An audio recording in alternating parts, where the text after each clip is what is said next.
নমস্কার বন্ধুরা, আয়ান শান মাম্মা জলের সকলকে স্বাগত জানাই। আজ শ্রাবণ মাসের প্রথম সোমবার, আর এই শ্রাবণ মাসের অপেক্ষা আমি পুরো বছর ধরে করি। ইচ্ছে ছিল একটু সময় নিয়ে সুন্দর করে মহাদেবের পুজো করব, কিন্তু আজ সোনাইয়ের স্কুলে পরীক্ষা থাকায় সকালটা শুরু থেকেই বেশ ব্যস্ত ছিল। প্রথমে ভেবেছিলাম সোনাইকে স্কুল থেকে নিয়ে এসে বাড়িতে এসে তারপরে যাব মন্দিরে পুজো দিতে, তারপর পুজোটা কমপ্লিট করব শ্রাবণ মাসের প্রথম সোমবারে। কিন্তু সকালে সোনাইকে নিয়ে স্কুলে বেরোতে হয়, আর তারপরে সোনাইকে স্কুলে দিয়ে ওখানেই বসি সোনাইয়ের স্কুল ছুটি পর্যন্ত। সোনাইয়ের স্কুল ছুটি হয়, তারপর সোনাইকে একসাথে নিয়ে তারপর বাড়ি আসি, আর বাড়ি এসে সমস্ত কিছু কমপ্লিট করতে করতে অনেকটা সময় হয়ে যায়। আর বাড়িতে শিবলিঙ্গ আছেই, তাই ভাবলাম বাড়িতেই আগে পুজোটা সেরে নিই। মহাদেব তো সর্বত্রই বিরাজ করেন, তাই মন থেকে ডেকেই দিনে শুরু করলাম। মন থেকে মহাদেবের কাছে প্রার্থনা করলাম তিনি যেন আমাদের সবাইকে ভালো রাখেন, সুস্থ রাখেন, আর সোনাইয়ের পরীক্ষাটাও যেন খুব ভালো হয়।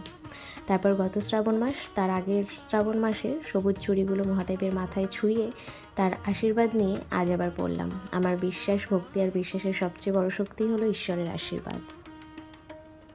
আর সবুজ চুড়ি কারা কারা পরলে, আর সবুজ চুড়ি কেন পরা হয় অবশ্যই কমেন্ট করো। আর এরপর আমি সোনাই আর বাবা বেরিয়ে পড়লাম মন্দিরের উদ্দেশ্যে। তো মন্দিরে চলেও আসলাম, আর এসে দেখি দু একজন আছে, তো বুঝতেই পারলাম যে লেট একটু হলেও হবে। তো মন্দিরে পৌঁছে খুব শান্তভাবে পুজো দেওয়া শুরু করলাম।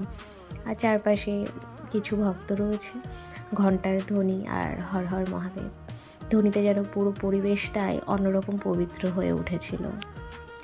আর সোনাইও আমার সঙ্গে ছিল। আমি যতটা পারি সমস্ত পুজোতেই ওকে আমার সাথে রাখারই চেষ্টা করি। ওকে ছোট থেকেই যতটা পারি ভগবানের প্রতি শ্রদ্ধা আর ভক্তির শিক্ষা দেওয়ার চেষ্টা করি। তো সোনাইও আমার সঙ্গে ভক্তি ভরে জল অর্পণ করলো। ওকে এভাবে ছোট থেকেই পুজোর প্রতি আগ্রহী হতে দেখে সত্যিই খুব ভালো লাগে।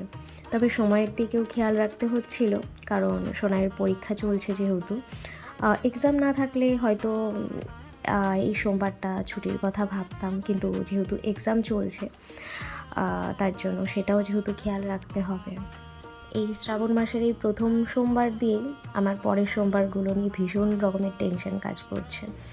বারবার মনে হচ্ছে পরের সোমবারগুলো কি করব। দেখা যাক, মহাদেব যেভাবে পুজো নেবেন আর যেভাবে চাইবেন সেইভাবেই সমস্ত কিছু হবে। একটা জিনিসই ভাবছি যে এর পরের সোমবারগুলো ঘরে যে শিবলিঙ্গ রয়েছে, তো সেখানেই সমস্ত পুজো কমপ্লিট করে, শুধু যেহেতু এই রাস্তা দিয়ে সোনাইয়ের স্কুলে যাওয়া হয়, মহাদেবের দর্শন করে যাব, একটু প্রণাম করে যাব।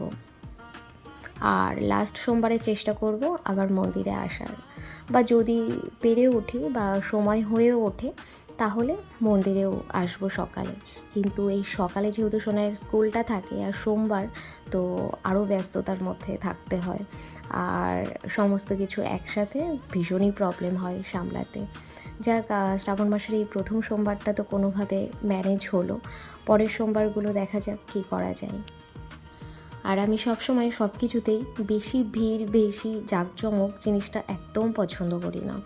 সে মন্দির হোক বা অন্য যে কোনো জায়গায় হোক না কেন, মন্দিরেও একটু খালি খালি থাকলে পারে একটু মনে হয় শান্তিভাবে, শান্ত মনে আর কি পুজোটা কমপ্লিট করা যায়। আর ওটাই আমি সবথেকে বেশি পছন্দ করি। তো মাথায় এখন ওটাই চলছে যে পরের সোমবারগুলো ঘরে সুষ্ঠুভাবে পুরো ভালোভাবে আর কি পুজো কমপ্লিট করে নেব। তারপর সোনাইকে স্কুলে দিতে যাব, যে তখন মহাদেবের কাছে এসে মাথা ঠেকিয়ে যাব। দেখতে দেখতে 8:30 হয়ে গেছে টাইম, আর সোনাইয়ের স্কুল স্টার্ট হয় 8:40-এ। তো তার জন্য মন্দিরের যে মেন মহাদেবের শিবলিঙ্গ রয়েছে সেখানে পুজো তাড়াতাড়ি করে কমপ্লিট করে নিলাম। আর তারপরে যেটুকু পুজো বাকি আছে সেটা সোনাইকে করতে বললাম। ধূপ দেখিয়ে ধূপ রাখা, আর এখানেও একটা শিবলিঙ্গ রয়েছে এই যে।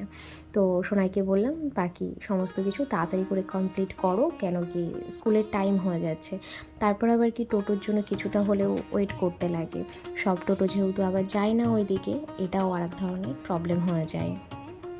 আর একদিকে কিন্তু বাবা মন্দিরের বাইরে অপেক্ষা করছে, দাঁড়িয়ে আছে, আর সেটা আমি রেকর্ড করিনি, তো বাবা এমনিও প্রতিদিন আমাদেরকে হসপিটাল গেটে এখানেই ছাড়তে আসে, তারপরেও আজকে আরোই দাঁড়িয়ে থাকতে হচ্ছে, কেন কি পুজো কমপ্লিটের পর থালা আর ঘটিটা বাবার হাতে দিয়ে দেবো।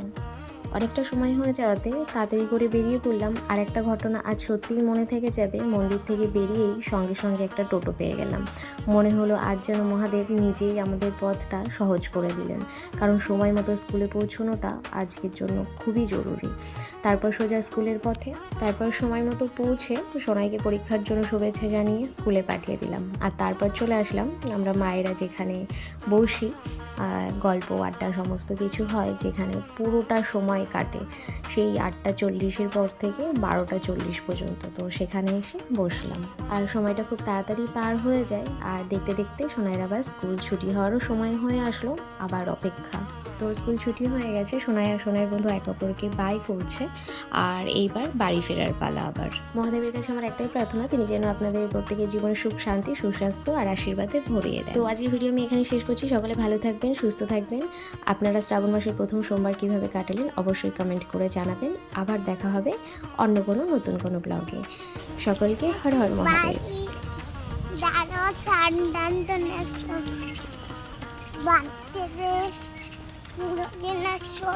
পুজো দেওয়া হয়ে গেছে সকালে বাবা।